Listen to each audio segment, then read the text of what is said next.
It's Ashley here at the realm of Kid Lit Comics, where we talk everything Kid Lit, which is all things 0 to 18, and manga, graphic novels, and comics. So y'all are probably like, girl, aren't you done with the book club foolery? I was. I listen, this is very unlike me, but I really wanted to do this because I just, you know, I can't help myself. I can't help it. I genuinely just cannot help it at all. So I had to do this thing because the energy was there. And when the energy is there, you gotta kind of give into the energy. So I decided to start a middle grade book club called Meet Me in the Middle. Hey man, why don't you just meet me in the middle? I'm losing my mind just a little. Why don't you just meet me in the middle? I just feel like every time I hear that song, I'm gonna think of the book club. And every time I think of the book club, I'm gonna think of that song. They just kind of, morph into one. So this is a quarterly book club. I'm gonna go ahead and put that out there. It's a quarterly book club. It is not a book club that we're gonna be doing every single month because we have the comic book club for that. We do that once a month already, and so it'd be better if this was quarterly. We're going to be reading more than one book a quarter, but it is middle grade, and I have a variation on the size of the titles. Now, I will say that this is the quarter one announcement because I will be announcing I will be announcing the new quarter's titles at the end of the previous quarter. That probably made absolutely no sense. So for example, I'm going to announce quarter two's options and theme in March.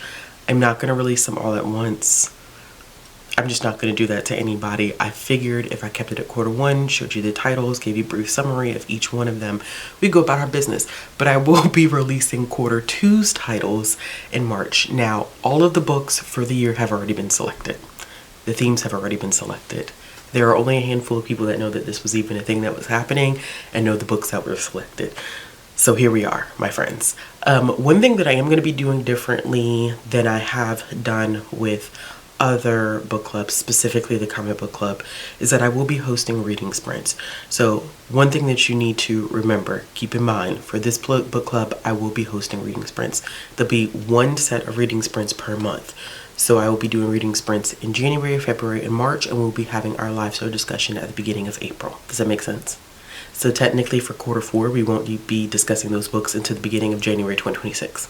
If this doesn't make sense, I'm sure you all will ask tons and tons and tons of questions. Tons and tons and tons of questions. But I just want to give you that heads up. So the first set of sprints will be scheduled to start. They should actually already be scheduled. I didn't want to pre-schedule them out before this video dropped, but they should be scheduled for Sunday, January 18th at 8:30 p.m. And during those sprints, it'll give us opportunity to kind of dedicate some time to reading these specific books. Use that as you wish, I'm doing it a lot because it will help keep myself on track. That way I know I'm at least getting one of these books accomplished per month. We're going to make sure that happens because I don't want to save all these books to March and be trying to fly through them to get to April. So every single quarter we're going to be doing 3 books because it's quarterly, so 1 book per month. And each book is going to align with a specific theme that is chosen for that quarter. So quarter one's theme is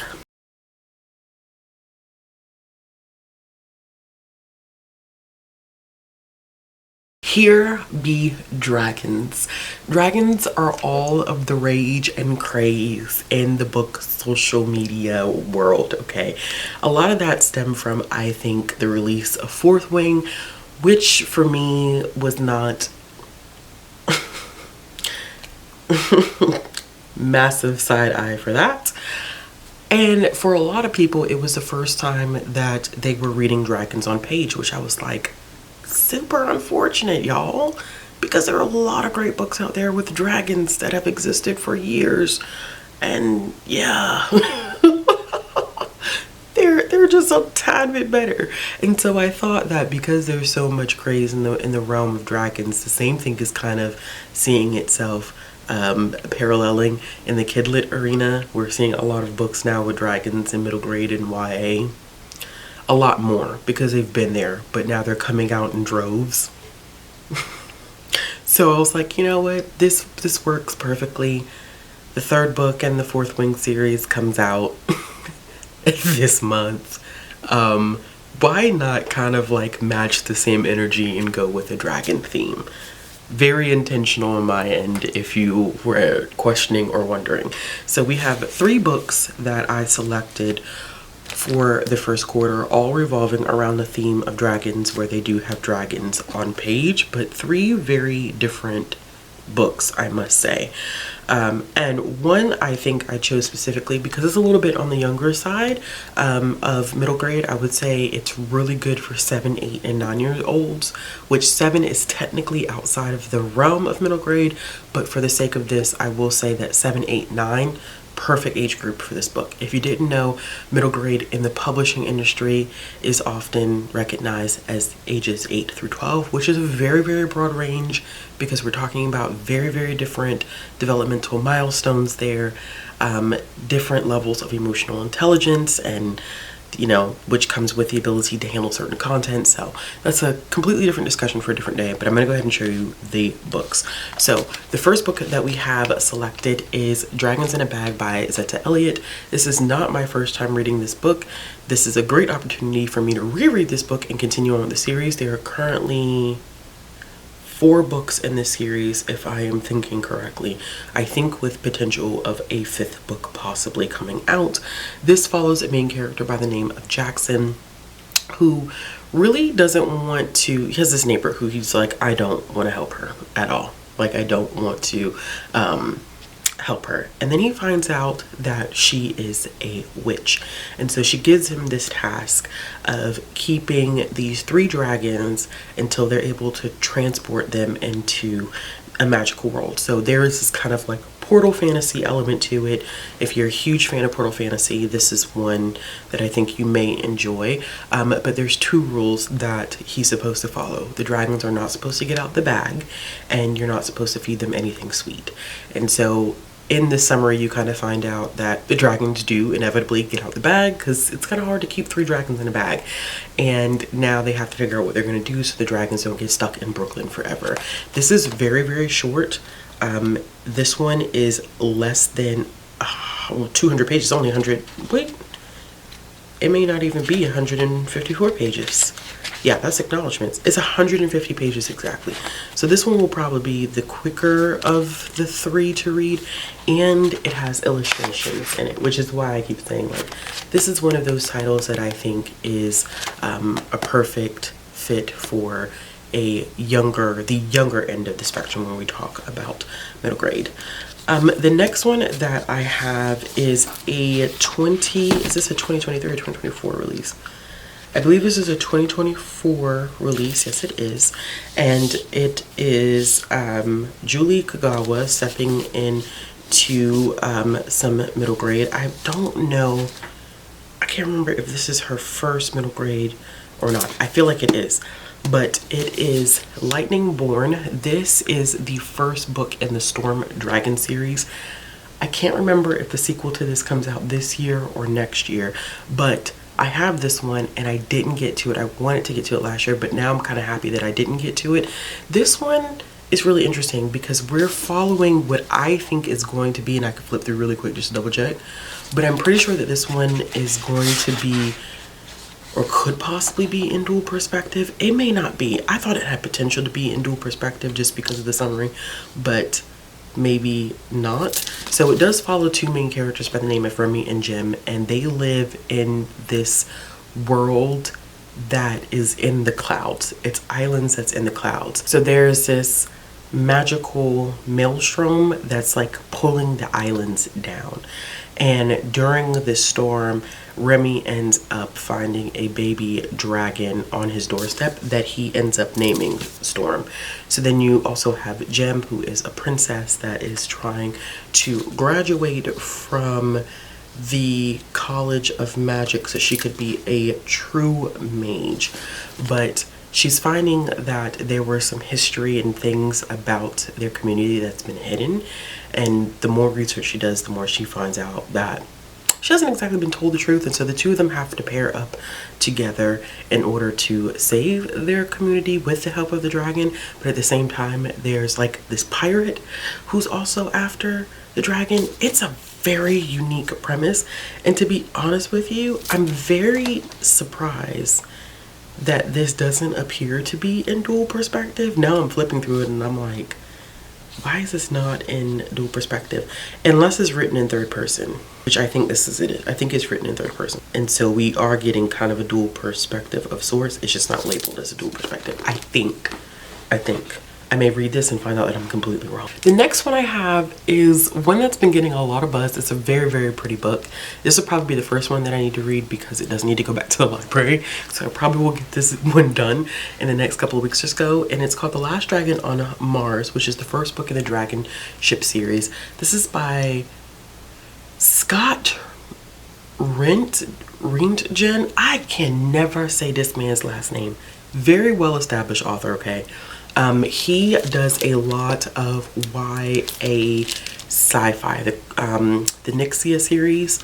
He did that, and he's one of the few people that I know that has consistently done sci-fi and young adult. Not to say that there hasn't been sci-fi. There's not a lot of sci-fi and young adult, believe it or not. It leans very heavily to fantasy as opposed to sci-fi. But it was interesting seeing that he was publishing this book, right? So this one is a mashup, to be quite honest, of sci-fi and fantasy, because we're following a main character who's on Mars. And it's because of the fact that we, as people on Earth, have been able to establish a colony on Mars.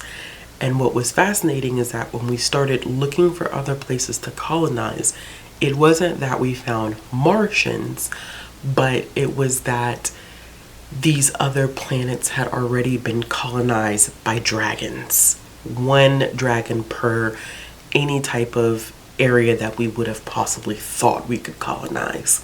So this is so wild, because every time I think about this premise, I'm like, this is so wild. So the only reason why we were able to inhabit Earth is because the dragon that was previously on Earth sacrificed herself and decided that she would willingly give up the territory so that we could live on Earth. So in humans' mind, it was like, oh, okay, well, if one dragon died to give up land, why not just kill one?